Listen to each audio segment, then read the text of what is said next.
You're watching America's News Channel, MSNBC. Now, Donnie. Tonight, are women getting a free ride? Affirmative action is meant to level the playing field, but does it tip the scales in favor of females? From workplace favoritism to lopsided divorce settlements, some men think women have an unfair advantage. Do women benefit from sexual discrimination? Donahue starts right now.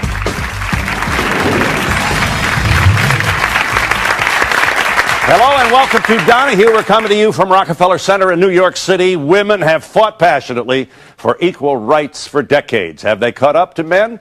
Or have they surpassed them to the point that women are now getting a free ride in life, from dating to the workplace, marriage and divorce, sports and the military?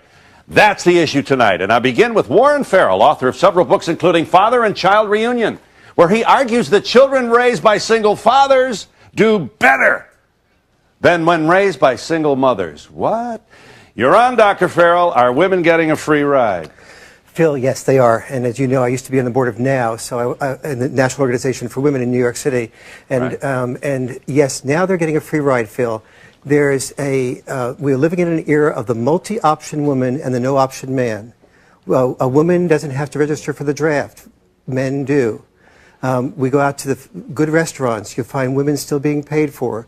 You go into education. Women are the majority in education, but yet they're getting scholarships as if they're the minority. In every single area of life, women still have very difficult lives in many cases, but the government plays the role of substitute husband. We go into divorce situations, and clearly the judges give women custody to the woman, and then insist on child support and so on, yes, as we would expect. But you would make the point that when men get the children, they don't get any financial help. They usually don't get financial help, but that's not the issue. The issue is not men's rights. The issue is not women's rights. The issue is that children do so much better when they have an equal amount of exposure to mother and father, when the mother and father live close to each other, and when there's no bad-mouthing between the two. Right.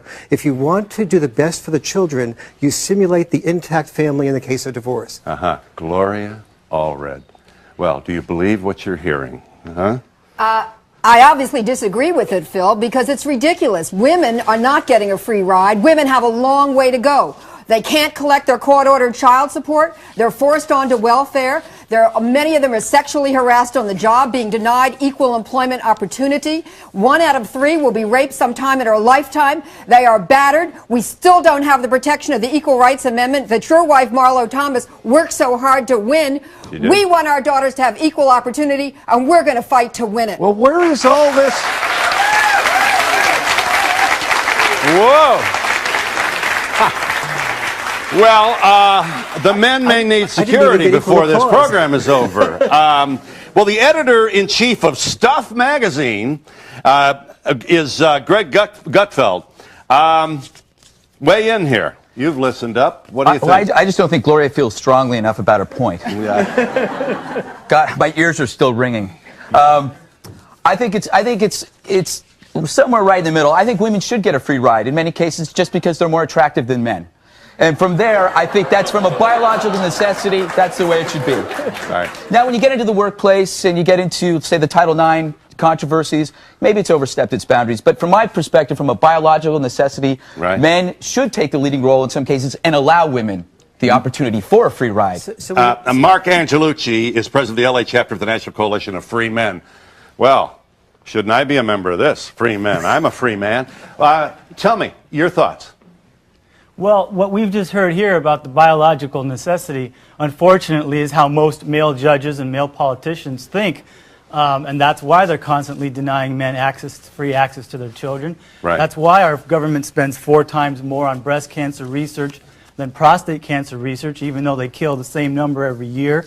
That's why every level of government creates all these offices of women's health and commissions for women and no commissions for men. Yeah. Have you not sued? Is it Borders or Barnes & Noble? Who are you? We're suing, in Los Angeles, we're suing the county of Los Angeles because they spend millions of dollars on an Office of Women's Health and Commission for Women and have nothing equivalent for men at all.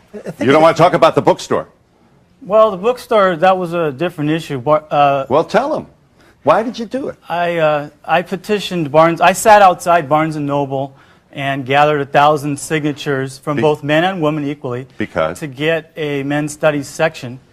Because they have an enormous women's studies section and no men's studies section, and all the men's studies books, such as The Myth of Male Power by Warren Farrell, are sort of scattered into various areas. I see. And so they're harder to find. Yeah. How about ladies' night at bars? How do you feel about that? Free drinks for the ladies. Well, that's a small area that's symbolic of the way men are expected to pay for things and expected to be chivalrous and give in to women.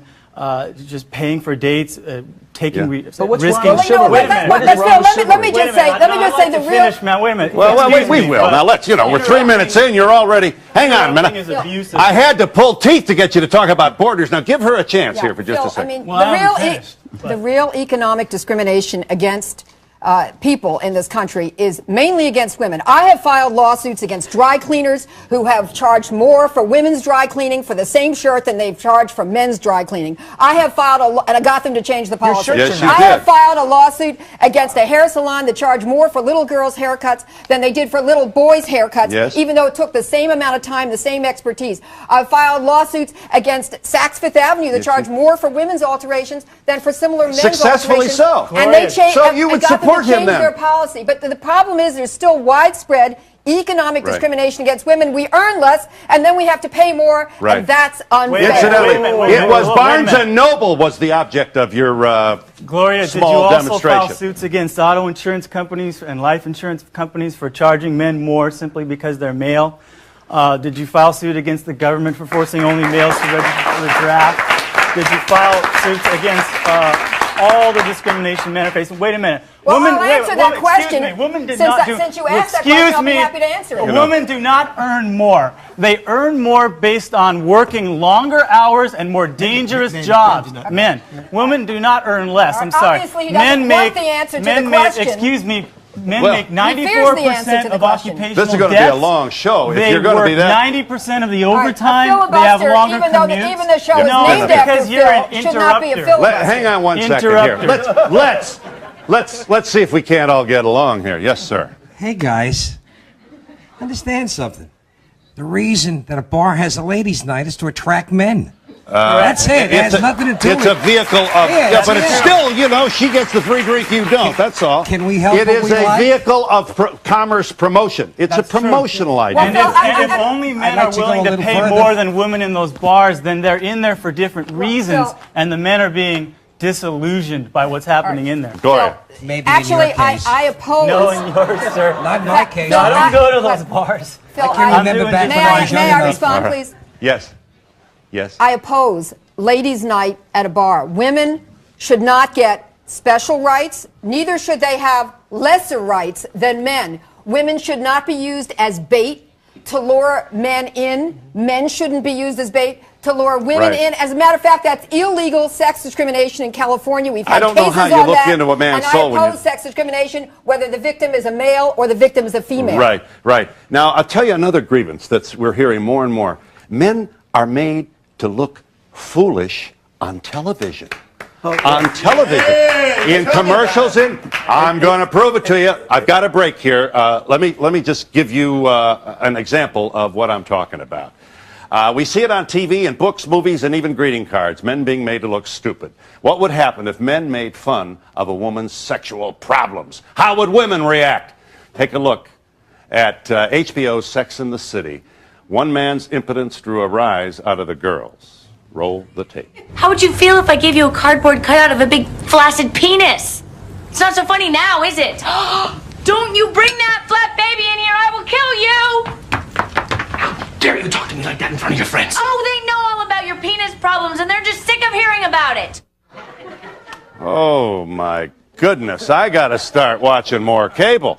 Well, we're in New York City talking about the new angles of gender wars. People are getting upset, and many of them are men. Back in just a moment. Next.